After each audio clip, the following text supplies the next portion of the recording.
បងប្អូនអរគ្នាជាទីស្រឡាញ់អ្នកនរគ្នាសុខសប្បាយអរុនសុស្ដីរីករាយណាស់បាន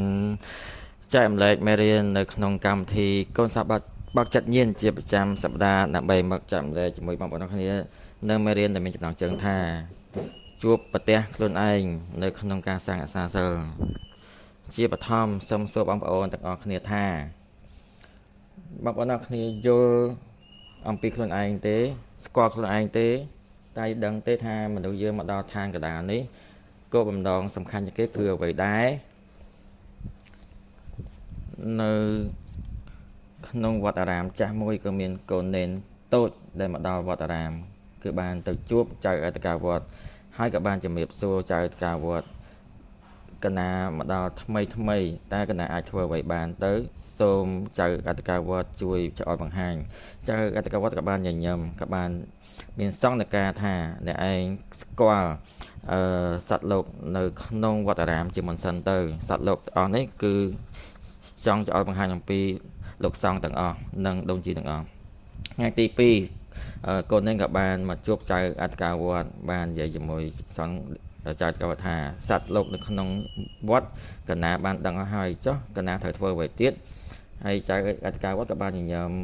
ហើយក៏បាននិយាយយ៉ាងច្បាស់ថាមានសង្កត់ច្បាស់ថាគឺប្រកាសជាមានការមើលមិនអស់มันគ្រប់ទាំងជួយបញ្ញាប់ទៅស្គាល់សិនទៅ3ថ្ងៃក្រោយមកចៅកូននេះក៏បានមកជួបចៅអធិការវត្តបន្តទៀតគឺមានភាពជឿជាក់និយាយថាសង់នៅក្នុងវត្តអារាមនិងដូនជីកណាទៅស្គាល់អស់ហើយស្គាល់គាត់អស់ហើយអញ្ចឹងចៅអធិការវត្តក៏បានថាមានមនុស្សម្នាក់នេះមិនទាន់ស្គាល់ទេម្នាក់នេះគឺថាមានសារៈសំខាន់ចំពោះអ្នកខ្លាំងណាស់ហើយកូននេនក៏បានមានការឆ្ងល់មែនទែនក៏បានជំរាបលាហើយក៏បានទៅសួរសង្ឃមួយអង្គហើយផ្ទះកុដមួយគឺស្វែងរកនៅក្នុងព្រះក្នុងពលិព្រះអាទិត្យនៅក្នុងពលិព្រះច័ន្ទគឺតែងតែស្វែងរកក៏ត្រេះរិះពិចារណាស្វែងរកឲ្យបានឃើញនៅបុគ្គលម្នាក់នោះមិនដឹងថាប្រហែលថ្ងៃទេថាកូននេនគឺក៏បានឃើញរូបខ្លួនឯងដែលឆ្លុះបញ្ចាំងនៅក្បែរមាត់ទឹកឃើញសម្ោកខ្លួនឯងក្នុងទឹកស្រាប់តែមានការត្រាស់ដឹងក៏បានទៅជួបចៅអធិការវត្តនឹងឆ្លងកាត់នៅរឿងខាងលើមួយនេះក៏បានប្រាប់ឲ្យយើងបានដឹងថាមានមនុស្សម្នាក់គឺគាត់នៅគៀកជាមួយយើងហើយក៏នៅឆ្ងាយពីយើងគាត់ស្និទ្ធជាងគេជាមួយយើងក៏មិនសូវជាស្និទ្ធជាមួយយើងតែងតែគិតដល់គាត់ហើយក៏យើងរមែងតែភ្លេចដល់គាត់ផងដែរបងប្អូនអរគ្នាដឹងថាបុគ្គលនោះគឺជានរណាគេទៅបងប្អូនអរគ្នាគឺអាច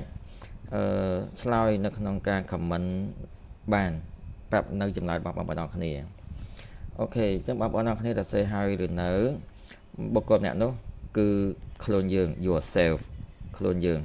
អូជាជីបងប្អូននេះធ្លាប់បានគិតទេថាហេតុអ្វីបានជាយើងបានមកដល់លើโลกនេះហើយហេតុអ្វីហើយយើងគឺជានរណាគេទៅ who am I តាពិតបលឹងរបស់យើងបានមកដល់โลกនេះគឺបានផ្លិចយើងមកដល់โลกនេះដែលគោលបំណងដែលយើងត្រូវមកគឺអ្វីនោះហើយគឺឆ្លងកាត់នៅដំណាក់កាលដំបូងនៃជីវិតរបស់យើងទើបយើងប្រទះឃើញថាវ៉ាវតាមពិតពិភពលោកនេះគឺធំណាស់រីឯខ្ញុំវិញគឺតូចម្លឹងធ្វើយ៉ាងដូចម្ដេចទើបអាចឲ្យខ្ញុំស្វែងរកខ្លួនខ្ញុំដល់ប្រកបបាននោះហើយក៏យើងខិតខំប្រឹងប្រែងនៅទឹកចិត្តកម្លាំងរបស់យើងដើម្បីស្វែងរកខ្លួនយើងនៅដំណើរផ្លូវស្វែងរកខ្លួនយើងអញ្ចឹងនៅពេលដែលយើងជួបនៅអញ្ចឹងនៅក្នុងសភៅដែលមានចំណងជើងថាវុយជឿតែជឿជីសភៅដែលមិនដឹងខ្លួនបងប្អូនមានដែរឃើញសភៅមួយក្បាលនេះអត់នៅក្នុងសភៅដែលលក់ដាច់ជាងគេដែលលក់បានរាប់លានអ្នករាប់លានក្បាលនៅក្នុងការសភៅដែលពាក់ព័ន្ធនឹងញៀនបាទអញ្ចឹងនៅក្នុងហ្នឹងលោកអ្នកនិពន្ធចាងតើហ្វិនគឺបានប្រាប់ឲ្យយើងបានដឹងនៅការរបៀបនៃការយល់ស្គាល់ចំពោះខ្លួនឯងគាត់ថាតាមពិតគឺយើងបានស្គាល់ខ្លួនឯងយូរណាស់ហើយក៏ដោយសារតែមានការគិតដែលផ្ដាស់មានការជាប់ជំពាក់ក៏បានផ្លិចនៅខ្លួនយើងគឺមានតែយើងដាក់ចុះនៅការជាប់ជំពាក់ទើបយើងអាចដាស់នៅពិភពលោកពីក្នុងខ្លួនរបស់យើងឲ្យភ្ញាក់បានអញ្ចឹង សាស្ត្រាចារ្យដែលនិពន្ធសភៅនេះក៏បានប្រាប់យើងបានដឹងថានៅក្នុងវិញ្ញាសាឆាកជីវិតគឺដូចជាទស្សនវិជ្ជាមួយបាននិយាយថាទារកដែលកើតមកគឺយំគឺដោយសារតែឃ្លាតឆ្ងាយអំពីស្បូនរបស់ម្ដាយពេលដែលនៅក្នុងស្បូនរបស់ម្ដាយគឺលុះនៅដោយសុខស្រួលក៏តែនៅថ្ងៃដែលបានប្រសូតនោះក៏បានឃ្លាតឆ្ងាយអំពីឃ្លានខ្លួនប្រារបស់ម្ដាយគឺមានអារម្មណ៍ថាដូចជាតែតោអត់មានទីពឹងពាក់បងឯកហើយមនុស្សយើងក៏ដូចឆ្នោតដែរមនុស្សយើងក៏តែងតែស្វែងរកនៅពេលដែលយើងអាចជាទីបងឯកជាទីពឹងពាក់ដូចជាផ្ទះដូចជាទីកន្លែងគឺអាចធ្វើឲ្យយើងវិលត្រឡប់ទៅចំណុចដើមនៃយើងដែលយើងដូចនៅក្នុងផ្ទៃម្ដាយដ៏សុខស្រួលដូចឆ្នោតដែរអញ្ចឹងពេលដែលមនុស្សយើងមកដល់លោកកេងនេះក៏ដែលពិតប្រាកដរបស់យើងគឺយើងត្រូវតែវិលត្រឡប់ទៅចំណុចដើមវិញអញ្ចឹងចំណុចដើមនេះគឺចង់ចង្អុលបង្ហាញនេះគឺមិនមែននិយាយថាគឺយើងត្រឡប់ទៅក្នុងផ្ទៃម្ដាយរបស់យើងវិញនោះទេដោយសារតែម្ដាយពេលដែលប្រសូតសម្រាប់កូនគឺគ្រាន់តែជាការតំណាងតែប៉ុណ្ណោះហើយយើងត្រូវវិលទៅចំណុចដើមរបស់យើងវិញគឺយើងត្រូវវិលត្រឡប់ទៅដល់ជីវិតពិតប្រាកដរបស់យើងដែលយើងវិលត្រឡប់ទៅសារជាតិដើមរបស់យើងវិញគឺវិលត្រឡប់ទៅធាតុពិតនៃដួងវិញ្ញាណរបស់យើងវិញអញ្ចឹងនៅប្រទេសក្រិចបាទលោក Defi គឺបានសរសេរនៅលើជញ្ជាំងវិហារដាក់ថាស្គាល់ខ្លួនឯងអញ្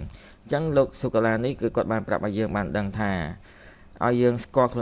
លួនយើងពីព្រោះថាការស្គាល់ខ្លួនយើងគឺជាការចាប់ផ្ដើមនៃជីវិតរបស់ខ្លួនយើងបងប្អូនគ្នាដែរបងប្អូនគ្នាស្គាល់ខ្លួនយើងហើយនៅ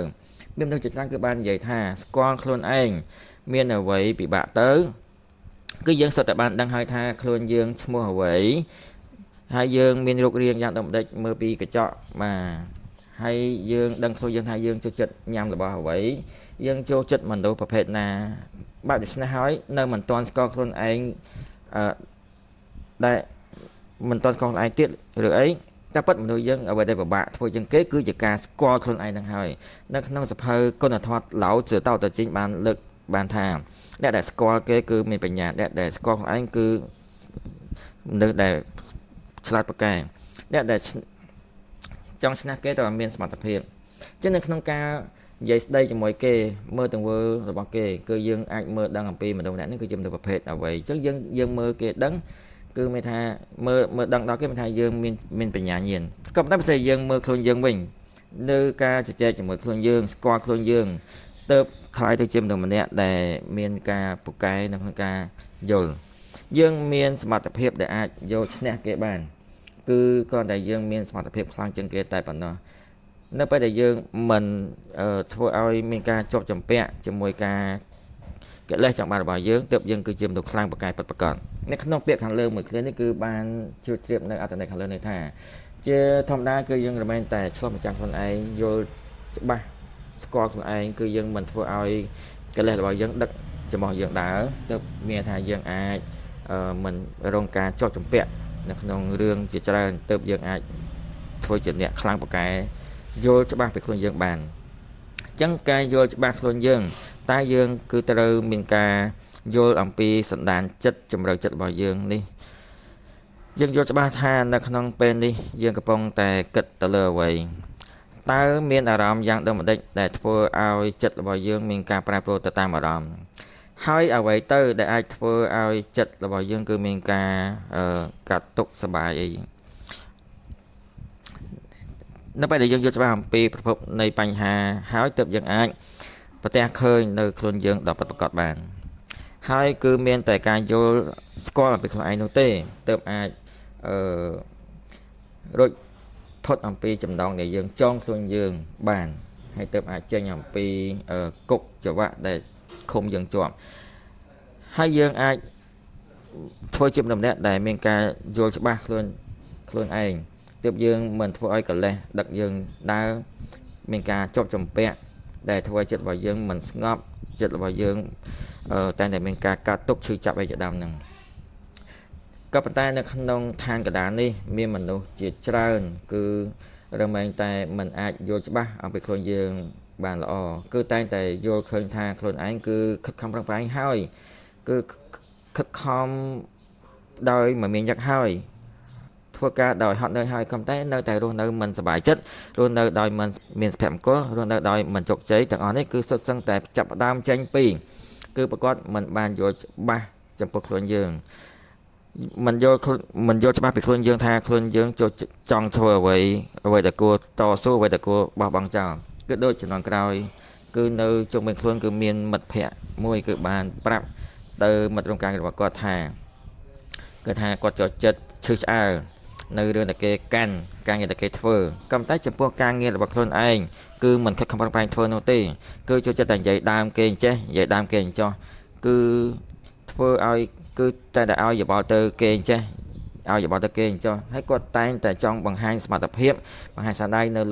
នៅចំពោះមុខថ្នាក់លើរបស់គាត់នៅពេលដែលគេមិនទទួលយកយោបល់របស់គាត់នឹងមិនសប្បាយចិត្តហើយគាត់ក៏តែងតែទៅនិយាយរឿងដើមរបស់គេអ្នកដែលមិនទទួលយកយោបល់របស់គាត់ចឹងគាត់ធ្វើយ៉ាងដូចនេះជាច្រើនហើយបើបានជាគេមិនទទួលយកយោបល់របស់គាត់គឺតែងតែធ្វើអញ្ចឹងរហូតគឺមិនត្រឹមតែការងាររបស់គាត់មិនរលូនទេចំពោះការរស់នៅជាមួយមិត្តរួមការងារក៏មិនសូវជាសុខដុមរមនាហើយក៏បានធ្វើឲ្យប៉ះពាល់ដល់ក្រុមគ្រួសាររបស់គាត់គឺនៅក្នុងអ្នកម្ដងពុកម្ដាយប្តីប្រពន្ធពុកម្ដាយកូនគឺមានការប្រេះស្រាំគឺមានរឿងដែលមិនដុតម្ដងជាច្រើនគឺគាត់គឺកាន់តែខឹងគឺកាន់តែ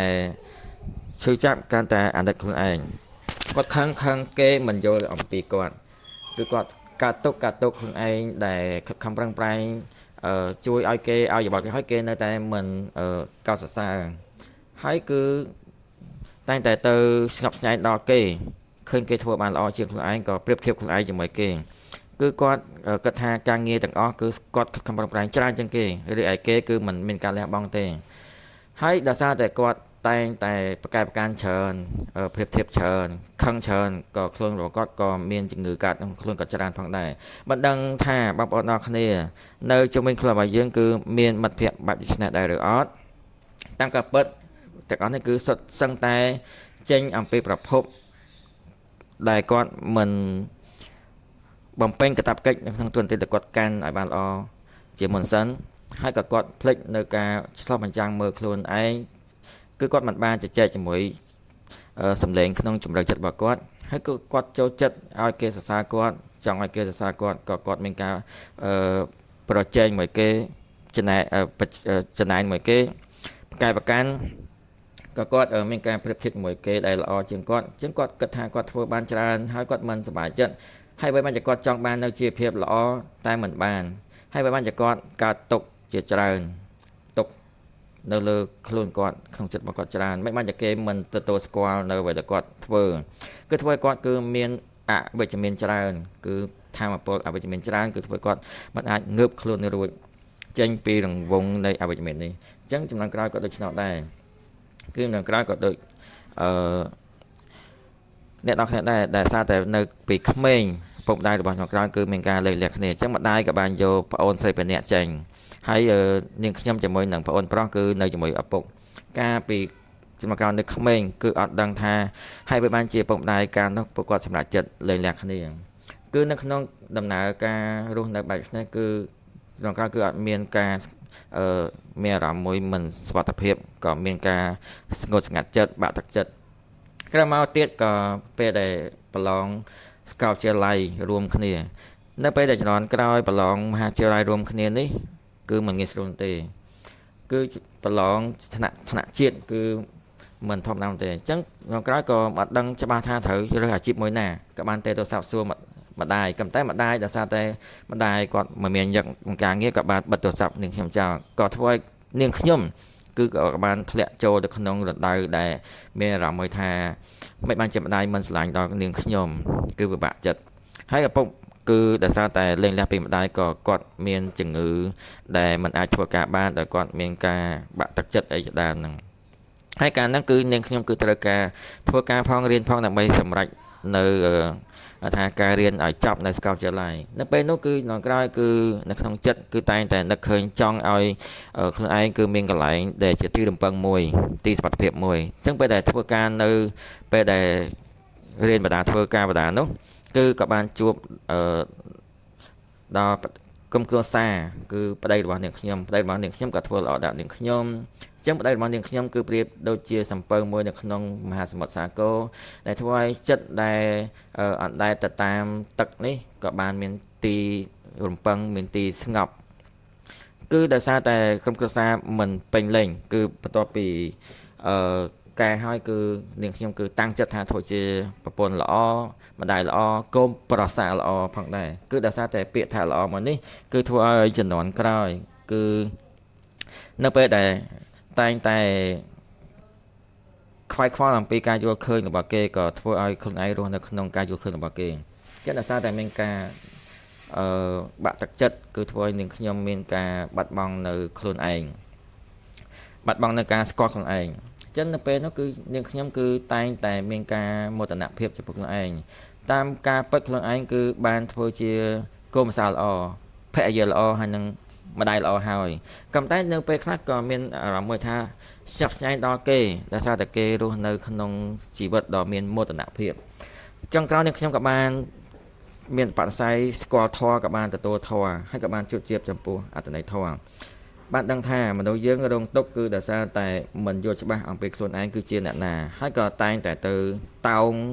ស្វែងរករត់ស្វែងរកនៅក្នុងជីវិតចង់បានរបស់របរជាច្រើនដល់ពេលឆ្លងកាត់ការសាងធម៌សាសនាទៅមានការភ្ញាក់រលឹកថាតាមពិតមនុស្សយើងគឺ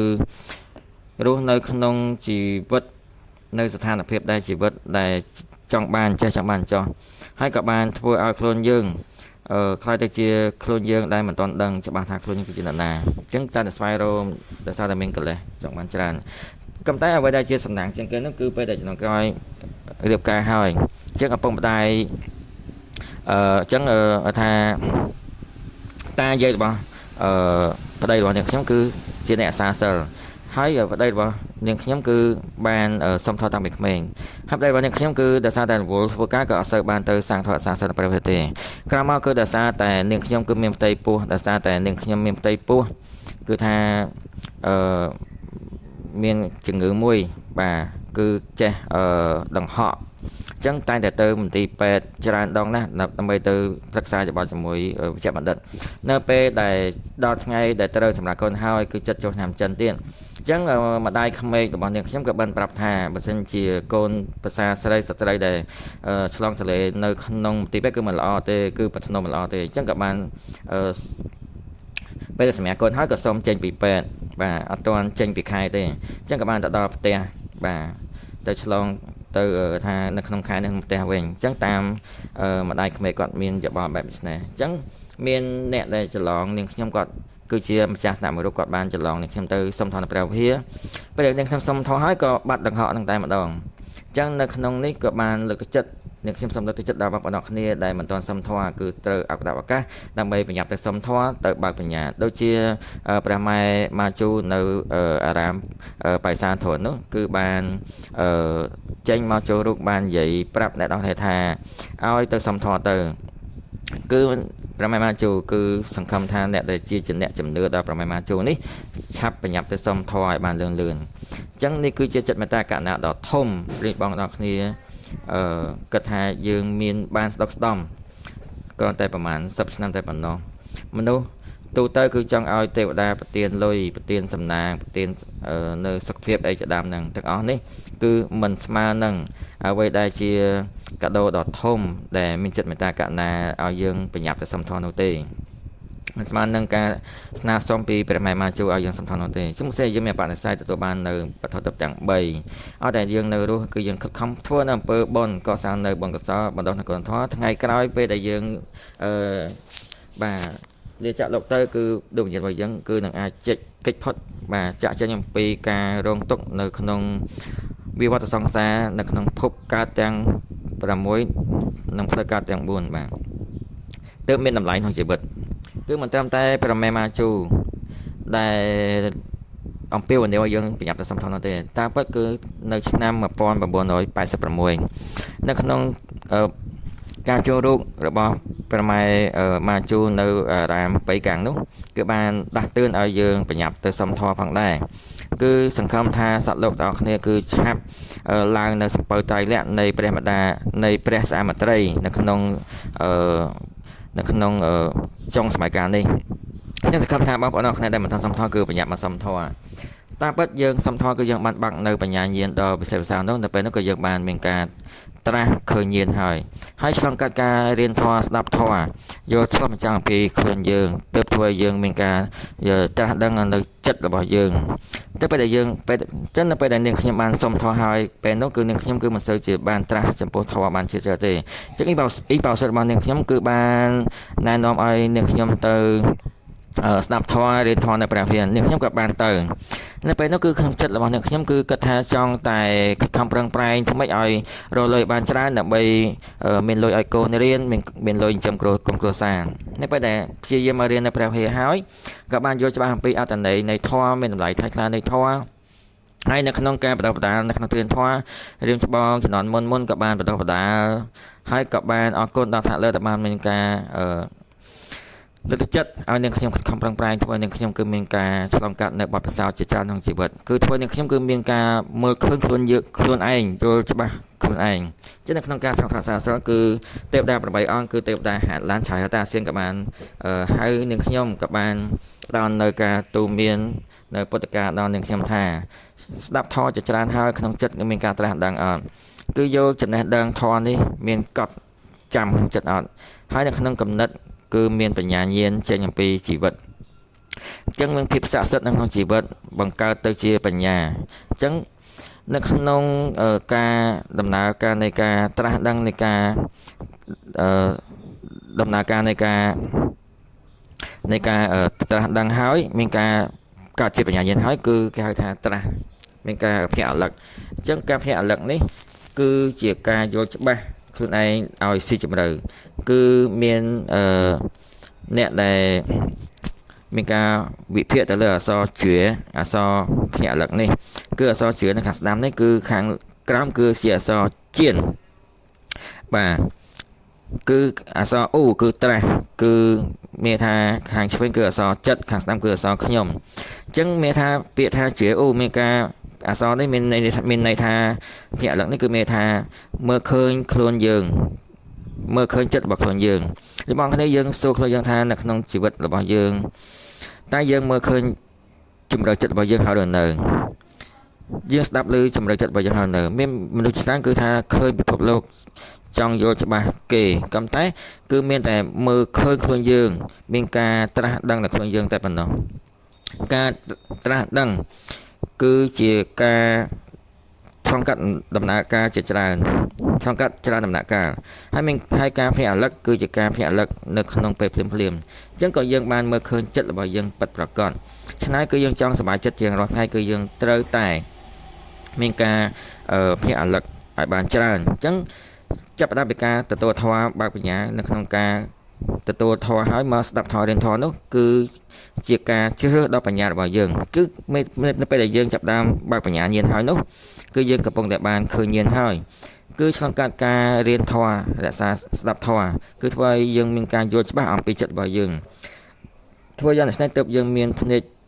ជាបញ្ញាចក្ខុជាបញ្ញាទើបនៅក្នុងការសាងធម៌សាសិលនោះគឺយើងស្គាល់ខ្លួនយើងក៏យើងមានការឆ្លុះបញ្ចាំងខ្លួនយើងជាឆ្នៃរឿងសំខាន់ទី1នៅក្នុងជីវិតរបស់យើងគឺយល់ច្បាស់អំពីខ្លួនយើងស្គាល់ខ្លួនយើងបានច្បាស់ហើយតែងតែ care ខ្លួនយើង take care ខ្លួនយើងគឺមិនមែនត្រឹមតែនិយាយពាក្យ hello ដាក់ខ្លួនយើងនោះទេគឺយើងត្រូវតែយល់ច្បាស់ឲ្យស៊ីជម្រៅនៅក្នុងជម្រៅចិត្តរបស់យើងដើម្បីមកស្គាល់ខ្លួនយើងឲ្យពិតប្រាកដគឺយើងយល់អំពីហេតុយល់អំពីផលយល់អំពីពេលយើងមកដល់លោកីនេះអ្វីដែលយើងជួបសុទ្ធតែមានពាក់ព័ន្ធនឹងកម្មផលទាំងអស់នៅពេលដែលយើងដឹងថាអ្វីៗគឺពាក់ព័ន្ធនឹងកម្មផលដឹងអំពីហេតុផលនេះហើយតាមពិតគឺយើងសុទ្ធតែអាចទទួលយកនៅអ្វីដែលយើងជួបប្រទះនៅក្នុងជីវិតរបស់យើងទាំងការសាត់បងទាំងឧបសគ្គទើបយើងទទួលយកខ្លួនយើងនៅអ្វីដែលជាមិនពេញបំណងអ្វីដែលខ្វះខាតនៅលើខ្លួនរបស់យើងទើបយើងអាចទទួលយកបានទើបយើងអាចយល់ច្បាស់ខ្លួនយើងទទួលយកខ្លួនយើងស្គាល់ខ្លួនយើងឲ្យប្រកបទើបយើងអាច គិតថាអូតើពិតគឺខ្ញុំក៏មានសមត្ថភាពខ្ញុំក៏មានបញ្ញាញាណបែបនេះក៏ខ្ញុំក៏អាចធ្វើឲ្យខ្ញុំមានគុណតម្លៃក្នុងជីវិតរបស់ខ្ញុំគឺកាន់តែល្អបង្កើតគុណតម្លៃក្នុងជីវិតបានល្អទី2គឺយើងត្រូវតែយល់ច្បាស់អំពីខ្លួនឯងទើបយើងអាចទទួលយកខ្លួនយើងហើយមានមនុស្សគឺគាត់តែងតែយល់ឃើញថាពេលដែលទទួលយកខ្លួនយើងហើយគឺតែងតែមានការខ្ជិលច្រអូសគឺមានការពេញលេងដល់ខ្លួនឯងបាត់នៅកម្លាំងជំរុញនេះគឺជាការយល់ខុសពីព្រោះការស្រាវជ្រាវបានប្រាប់យើងបណ្ដឹងថាអ្នកដែលទទួលយកខ្លួនយើងថ្នាក់ថ្នមខ្លួនយើងគឺយើងមិនខ្លាចការបរាជ័យក្នុងការបរាជ័យក៏យើងស្ម័គ្រចិត្តសាកល្បងម្ដងទៀតផងដែរឆ្នៃគឺការទទួលយកខ្លួនយើងគឺមិនមែនជាការទទួលយកនៅឧបសគ្គដោយទុតិយភាពនោះទេហើយការយល់ឃើញចំពោះមជ្ឈដ្ឋានខាងក្រៅនេះគឺយើងខិតខំប្រឹងប្រែងឲ្យអស់កម្លាំងដើម្បីក្រោកឈរឡើងវិញនៅពេលដែលយើងធ្វើយ៉ាងនេះគឺទើបយើងអាចទទួលបាននៅសេចក្តីស្រឡាញ់និងការស្កប់ស្កល់បើមិនជាយើងមិនអាចទទួលយកខ្លួនយើងបានទេគឺប្រហែលជាអាចនៅក្នុងមួយជីវិតរបស់យើងគឺតែងតែចង់ឲ្យគេទទួលស្គាល់យើងគឺខំខ្លួនយើងនៅក្នុងរឿងដែលមិនពេញចិត្តហើយយើងរស់នៅជាមួយអ្នកដែលអាចធ្វើបាបដល់យើងហើយក៏យើងអាចរស់នៅក្នុងជីវភាពដែលតែងតែបន្ទោសអ្នកនេះបន្ទោសអ្នកនោះជាស្អីសង្កត់ការទទួលយកខ្លួនយើងតែពិតនាងខ្ញុំក៏បានឃើញថាកំហុសដ៏ធំខ្លួនដ៏ធំរបស់នាងខ្ញុំគឺការខ្វះនៅការជឿជាក់គឺក៏មិនអាចដើរចេញអំពីជីវភាពដ៏ងាយស្រួលនេះបងប្អូននេះគឺមានការពិបាកដូចនាងខ្ញុំដែរអត់ចំណែកឯនាងខ្ញុំវិញគឺក៏បានត្រៀមនៅការពិសោធន៍ចំពោះខ្លួនឯងដើម្បីយល់ឲ្យបានច្បាស់អំពីខ្លួនឯងថាខ្លួនឯងគឺមានការខ្វះនៅភាពជឿជាក់ដែរអត់ហើយដើម្បីយើងដឹងហើយគឺយើងមានការកែប្រែបានល្អវិញចេះបងនេះគឺយើងពឹងទៅលើអារម្មណ៍របស់យើងគឺយើងជ្រើសនៅកញ្ចក់ដែលយើងពេញចិត្ត ABCD នេះពេលដែលយើងរើសហើយគឺយើងអាចសរសេរនៅកន្លែង comment បានប្រាប់នៅអំពីចំណោទរបស់យើងអញ្ចឹងការពិសោធន៍នេះមានលទ្ធផលយ៉ាងដំណេកទៅបន្តិចទៀតយើងនឹងចូលដល់វគ្គទី2ទៀតយើងសូមសម្រាប់មួយផ្លែសិនបន្តិចទៀតនៅវគ្គទី2យើងនឹងបន្តពិភាក្សាអំពីនៅក្នុងការសាងធម៌រក្សាសិលស្គាល់ខ្លួនឯងបានច្បាស់អញ្ចឹងសូមអរគុណអ្នកនរគ្នា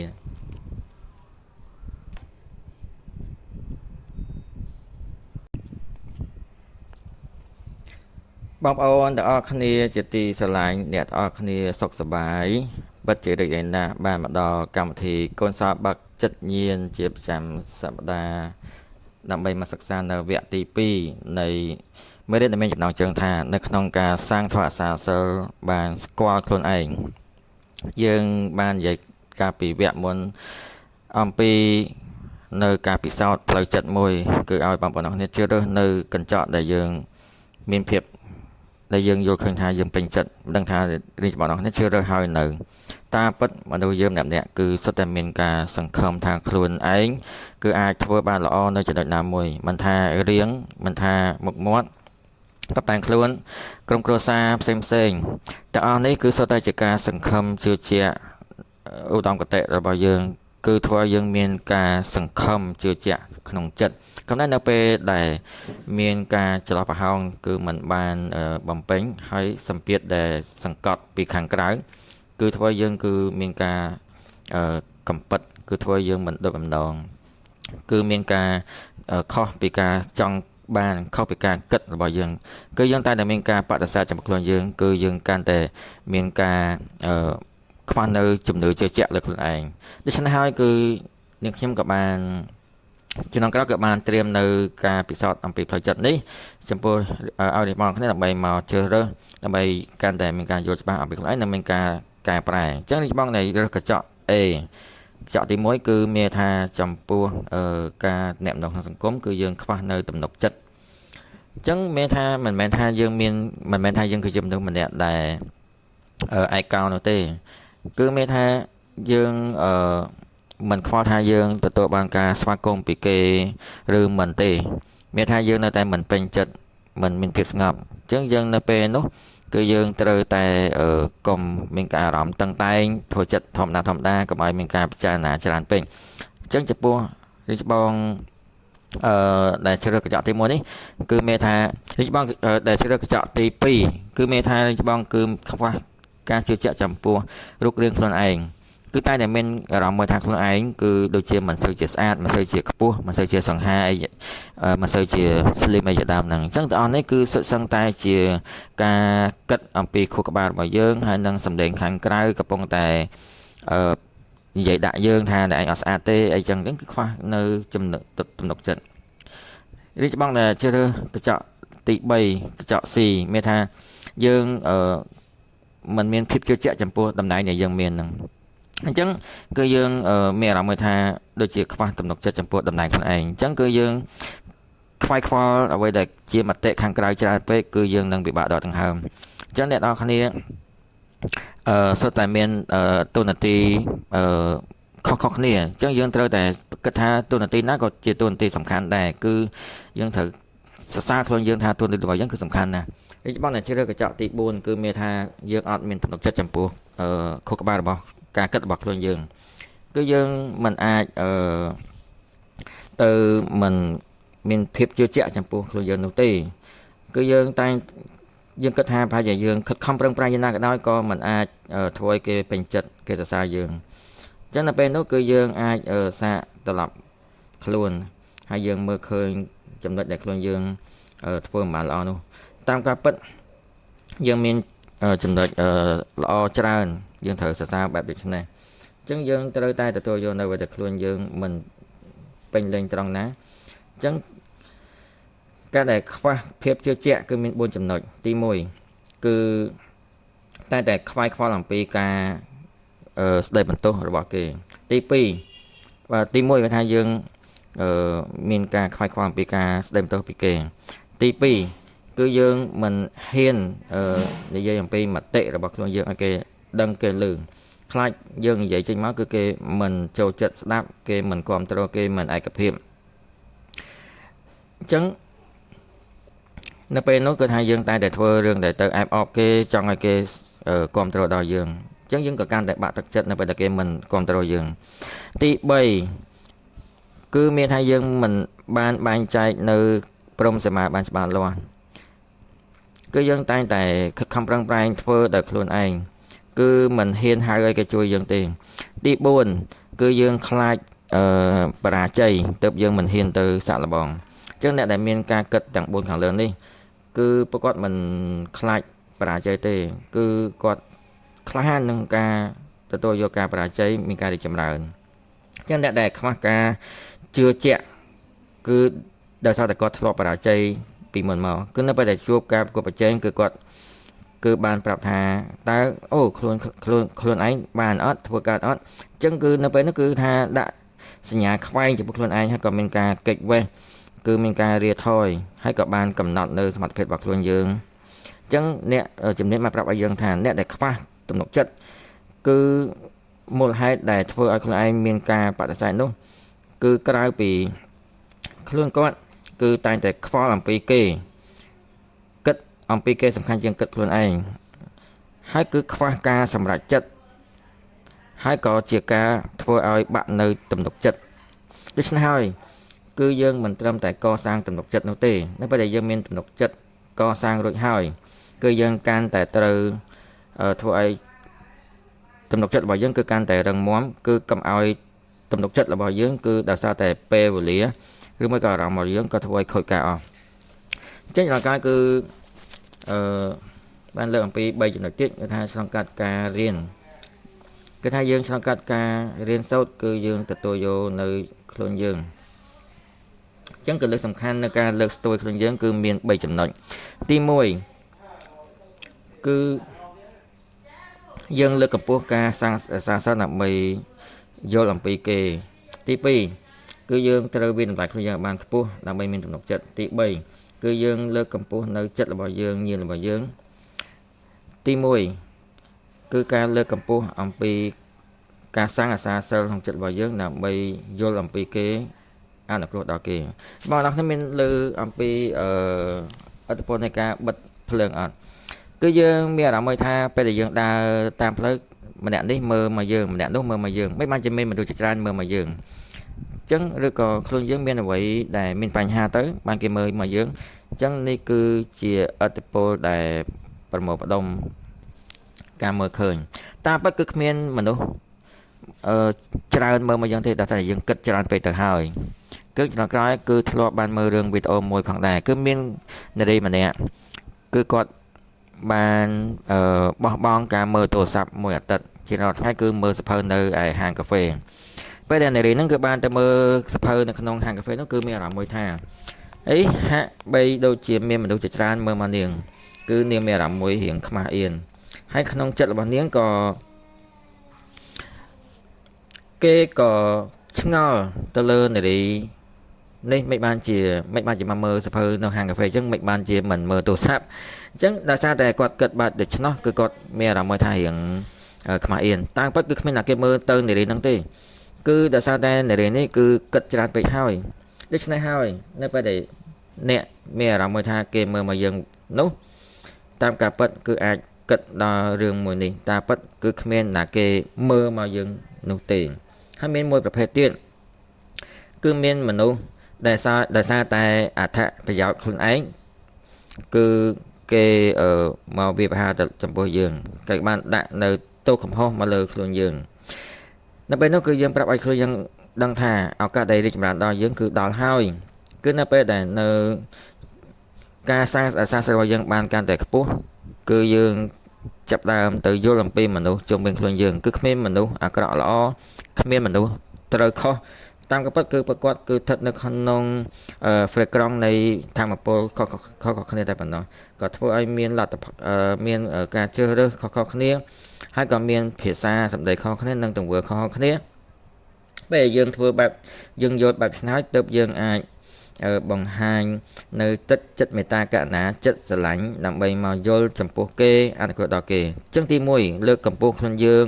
វិធីសាស្ត្រទី1គឺយើងត្រូវតែលើកកម្ពស់ការសាងធម៌អាសារបស់យើងដើម្បីមកយល់អំពីគេនិងអនុគ្រោះដល់គេទី2វិធីសាស្ត្រនៃការលើកស្ទួយខ្លួនយើងគឺយើងត្រូវមានការវិតម្លៃចំពោះខ្លួនយើងឲ្យបានច្រើនដើម្បីយើងមានទំនុកមានថាកាន់តែមានទំនុកចិត្តនៅពេលដែលយើងធ្លាក់ចុះ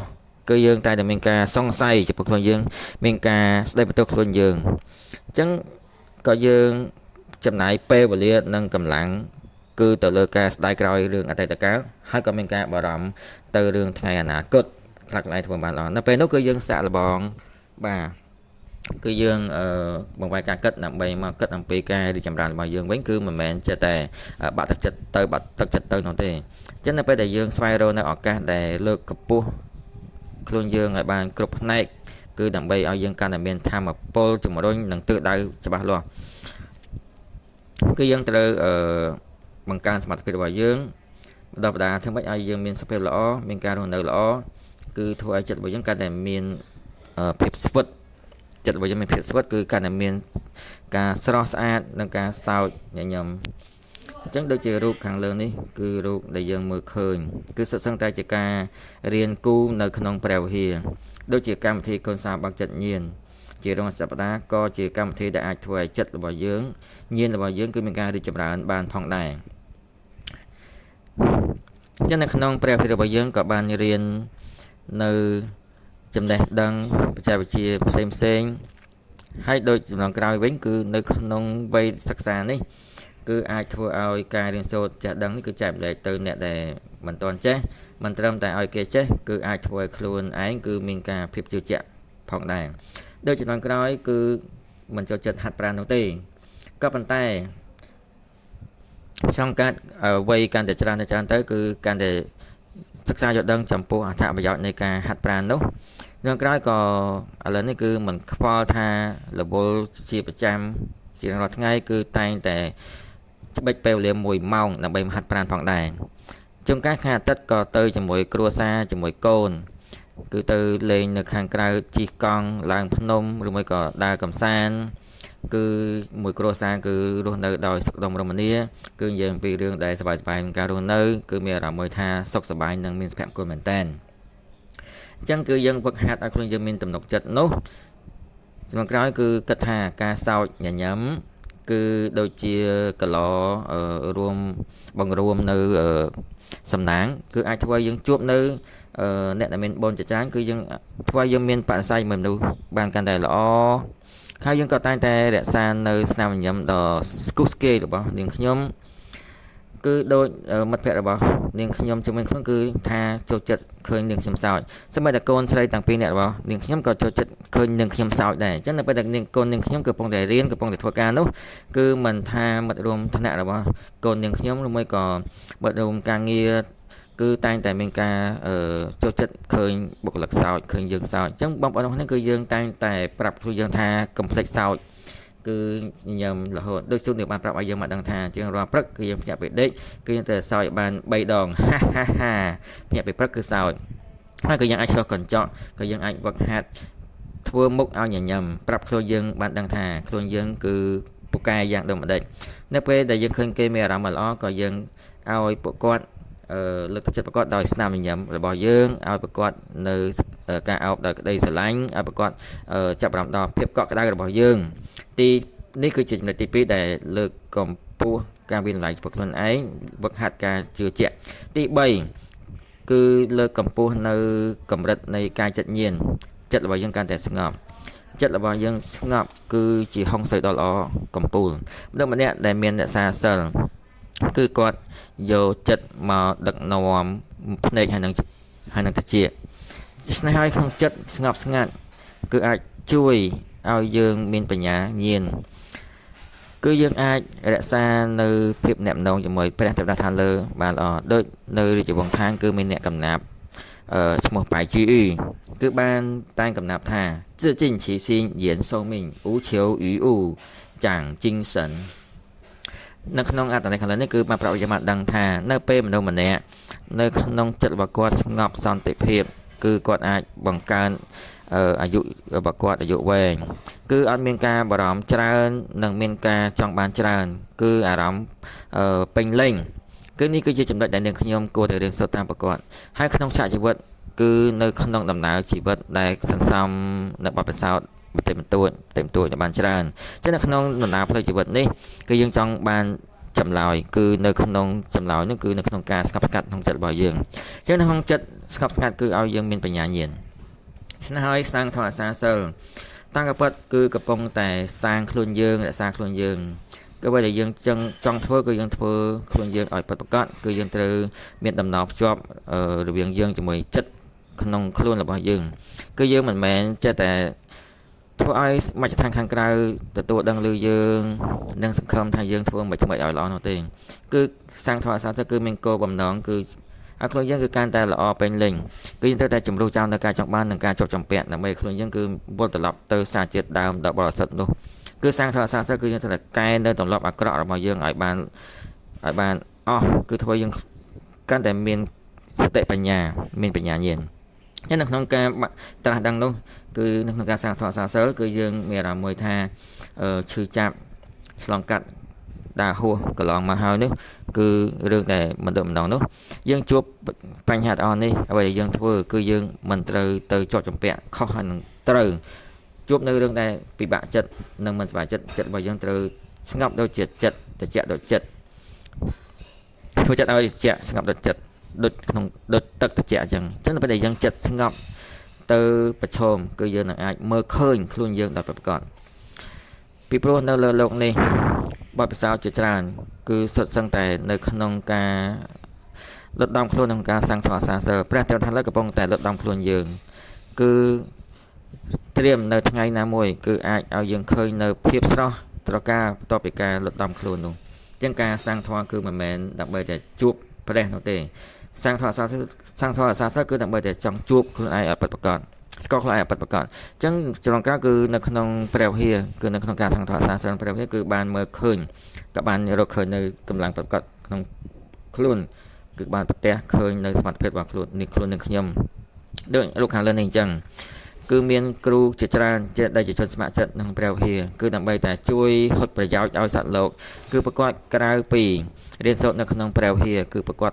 គឺថែមទាំងទៅចម្លងធម៌នៅឯក្រៅប្រទេសហើយក៏បានទៅប្រឡងយកវិញ្ញាបត្រ ជាច្រើនអ្វីដែលប្រកបចេះមានវិញ្ញាបនបត្រនោះគឺប្រកបយកមកហាត់រៀនដល់បាសានៅព្រះវិហារអញ្ចឹងនៅក្នុងសម័យកូវីដគឺដោយសារតែมันអាចទទួលសិស្សហើយក៏បានមានរៀបចំកម្មវិធីសិក្សាទៅតាមវឹកហាត់តាមអនឡាញវឹកហាត់រៀនតាមអនឡាញជាដើមអញ្ចឹងនាងខ្ញុំក៏បានរៀនសូត្រតាមអនឡាញនៅពេលនោះផងដែរតាមពិតគឺការរៀនសូត្រជាច្រើនគឺអាចធ្វើឲ្យចិត្តរបស់យើងគឺកាន់តែពេញលេញបរិបូរណ៍អញ្ចឹងនៅពេលដែលយើងបើកថ្នាក់សិក្សាហើយគឺមានសិក្ខាកាមជាច្រើនគឺប្រកបសប្បាយចិត្តណាស់នៅពេលដែលបានរៀនអញ្ចឹងអ្វីដែលនាងខ្ញុំមានចំណាប់អារម្មណ៍យ៉ាងជ្រាលជ្រៅនោះគឺនៅក្នុងរូបខាងលើនេះគឺមានលោកយាយមានបច្ចុប្បន្ន80ឆ្នាំគឺពេលដែលរៀងរាល់ពេលដែលលោកយាយមករៀនគឺថាគាត់គូគំនូចេញមកហើយគឺគាត់ថតយ៉ាងសប្បាយរីករាយសោកយ៉ាងស្គុះស្គាយបាទសោកយ៉ាងពេញចិត្តគឺធ្វើឲ្យនាងខ្ញុំគឺកាន់តែមានជំនឿជឿជាក់កាន់តែមានសេចក្តីក្លាហានដើម្បីទៅកន្លែងបុរីកន្លែងទីប្រជុំជនដើម្បីបើកថ្នាក់បរិញ្ញាគូគំនូនៅគ្រប់ទីកន្លែងផងដែរអញ្ចឹងគ្រូរបស់យើងជាច្រើនដែលជាជនស្ម័គ្រចិត្តនោះគឺនៅពេលដែលនៅក្នុងបង្ហាញនៅការផ្ដល់នៅប្រយោជន៍ដល់សត្វលោកព្រេនប្រហាត់ដល់សត្វលោកនោះគឺកំពុងតែព្រេនប្រហាត់គេផាត់បរិញ្ញាគេក៏កំពុងតែរីកចម្រើនខ្លួនយើងអញ្ចឹងដូច្នេះហើយគឺប្រកបគឺមានឆន្ទៈរួមគ្នាគឺអបដាប់ពេលវេលាបច្ចុប្បន្នភាពនេះគឺកសាងនៅគុណតម្លៃក្នុងជីវិតឲ្យបានល្អដោយសុទ្ធិនិយមខ្ញុំមានពាក្យមួយគឺសង្កត់ដែកជួននេះបងប្អូនថាកុំពលីជីវិតពលីពេលវេលាថ្ងៃនេះដើម្បីតែការគិតសម័យនៅថ្ងៃស្អែកពីព្រោះថ្ងៃនេះគឺជាថ្ងៃដែលយើងមានវ័យក្មេងជាងម្សិលមិញយើងតែលើគេថាចាំខ្ញុំចូលនិវត្តន៍ហើយទៅខ្ញុំធ្វើមិនថ្មីក៏តែយើងចេះតែចាំរហូតដល់ពេលវេលាគឺអស់យើងធ្វើយ៉ាងដំណេចបានយើងដឹងថាពេលយើងចូលនិវត្តន៍ហើយអ្វីដែលយើងចង់ធ្វើនោះតើយើងមានកម្លាំងទៅធ្វើយើងមានពេលវេលាទៅធ្វើវាទៀតអត់ដូច្នេះហើយគឺត្រូវតែបញ្ញាប់ធ្វើនៅក្នុងពេលនេះអោបដាប់នៅបច្ចុប្បន្នភាពនេះដើម្បីមកកសាងតម្លៃនៅជីវិតបង្កើតនៅគុណតម្លៃនៃជីវិតពីឥឡូវនេះទៅអញ្ចឹងយើងដឹងគុណជីវិតហើយនឹងការរស់នៅគឺឲ្យយើងមានឆ្លងកាត់នៅបទពិសោធន៍ជាច្រើននៃការរស់នៅគឺជាថ្នាក់រៀនរបស់យើងឲ្យយើងរីកចម្រើនអញ្ចឹងការកម្លាំងគឺជាគ្រូរបស់យើងគឺជាកម្លាំងជំរុញរបស់យើង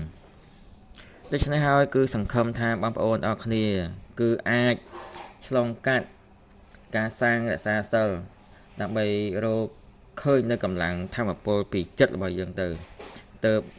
ធ្វើឲ្យយើងឃើញនៅសមត្ថភាពដែលដ៏អស្ចារ្យរបស់យើងនៅក្នុងខ្លួនរបស់យើងអញ្ចឹងនៅក្នុងការបើកថ្នាក់ភាសាចិនបើកថ្នាក់សិក្សាជាដើមក្នុងព្រះវិហារគឺយើងមានការប្រហាត់បរៀននៅការធ្វើម្ហូបបួសនិងបង្អែមជាច្រើនអញ្ចឹងនៅក្នុងមុនកូវីដគឺយើងបានបើកថ្នាក់សិប្បកម្មដែលធ្វើអំពីដៃ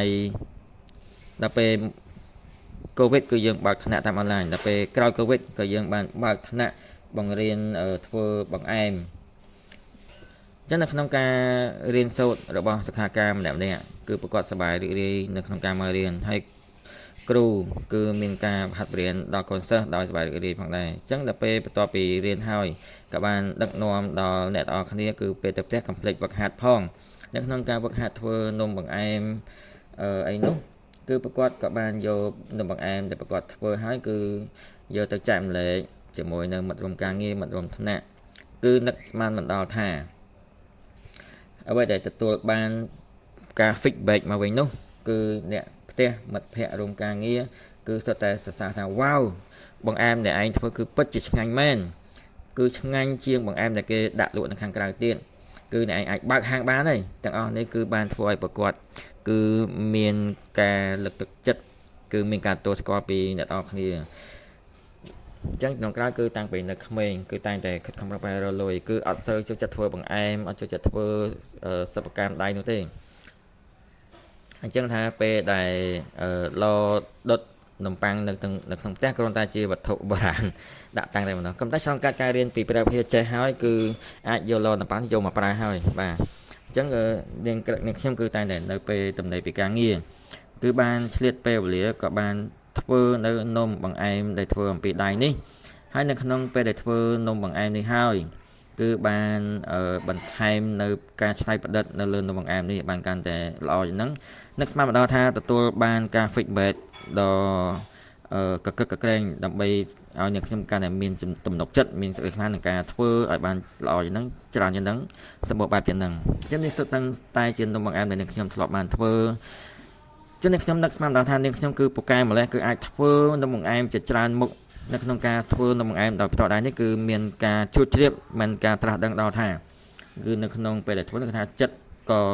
តែតែវិជ្ជមានទៅចិត្តគឺកាន់តែស្រស់ស្រាយរីករាយទៅគឺនៅក្នុងការហូបនំបង្អែមរួមគ្នាចាំតែទៅអ្នកនរគ្នានោះគឺប្រកបមានការសប្បាយចិត្តណាស់គឺគេតែតែទទួលស្គាល់ហើយកាលពីឆ្នាំមុននៅក្នុងគ្រោះខ្យល់ព្យុះខានូនោះគឺខ្យល់ព្យុះគឺធ្វើឲ្យស្រុកយ៉ាងឯងគឺមានការបាក់រមាដីគ្រោះធម្មជាតិនេះគឺធ្វើឲ្យបងប្អូនអ្នកគ្នារងគ្រោះច្រើនអញ្ចឹងនៅក្នុងព្រះវិហារយើងក៏មានការផ្ដួចផ្ដើមអំពីវនីឲ្យបរិស័ទជួយធ្វើនំបង្អែមធ្វើម្ហូបបួសដើម្បីបញ្ជូនទៅដល់តំបន់ដែលរងគ្រោះដោយទឹកជំនន់ខ្យល់ព្យុះនោះអញ្ចឹងយើងបរិច្ចាគបាទម្ហូបបួសនិងនំបង្អែមដើម្បីទៅឲ្យប្រជាជននៅក្នុងភូមិយ៉ាងឯកសៀងនេះគឺមានការដឹងគុណដល់ព្រះវិហារហើយអរគុណដល់ក្រុមបរិស័ទដែលជួយផ្គត់ផ្គង់នៅអាហារនៅក្នុងពេលគ្រោះមហន្តរាយនោះអញ្ចឹងប្រកបសប្បាយរីករាយមែនតើអញ្ចឹងនៅក្នុងថ្នាក់របស់យើងគឺយើងបានបើកថ្នាក់ដល់វគ្គទី5ហើយដែលមានកូនសិស្សរៀនធ្វើម្ហូបនំបង្អែមបួសនេះគឺច្រើនមែនតើហើយប្រកបក៏បានព្យាយាមបង្ហាត់បរៀនដល់អ្នកដែលចង់រៀនអញ្ចឹងកូនសិស្សបរៀនកូនសិស្សបន្ថែមទៀតអញ្ចឹងប្រកបគឺមានការច្នៃប្រឌិតនៅក្នុងការធ្វើនំបង្អែមគឺសម្បូរបែបណាស់ហើយប្រកបក៏បានយកនំបង្អែមដែលបានធ្វើនេះយកត្រឡប់ទៅផ្ទះវិញគឺចាំម្ដេចឲ្យក្រុមគ្រួសារបានហូបបានពិសាបានព្រោះជាតិសមាជិកក្រុមគ្រួសារគឺមានការសរសើរថាអូពិតជាប្រកែមែនអញ្ចឹងអ្នកនរគ្នាឥឡូវមកដល់ព្រះវិហារអ្នកនរគ្នាគឺមកដោយសប្បាយរីករាយមកដោយញញឹមហើយត្រឡប់ទៅវិញក៏ដោយមានថាទំនុកមានភាពជឿជាក់ហើយក៏បានមានការចុច like share ហើយនិង follow នៅក្នុង page របស់យើងខ្ញុំដែលជា page ដែលបង្ហាត់បរៀនឲ្យគេចេះធ្វើនំបង្អែមផងដែរអញ្ចឹង page របស់យើងគឺឈ្មោះ P ហរដែលមាន QR code ខាងលើនេះបងប្អូនអាច scan ដើម្បី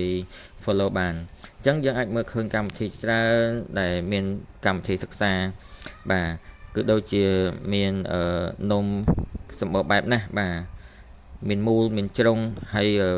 មានបងប្អូនយើងទាំងគ្រប់វ័យគឺសុទ្ធតែមករៀនសូត្រអញ្ចឹងគេក៏បានសួរថាអ្នកនរគ្នាគឺចេះធ្វើនំបង្អែមនេះពីណាមកដែរគេក៏បានមកចុះឈ្មោះនៅកន្លែងយើងកន្លែងនាងខ្ញុំគឺដោយសារតែបញ្ហាពេលវេលាគឺអត់អាចណែនាំបានគ្រប់នៅកម្មវិធីសិក្សារបស់នាងខ្ញុំនោះទេគឺនាងខ្ញុំក៏បានបងប្អូនអ្នកអាច scan ដើម្បី follow ដើម្បី join នៅក្នុង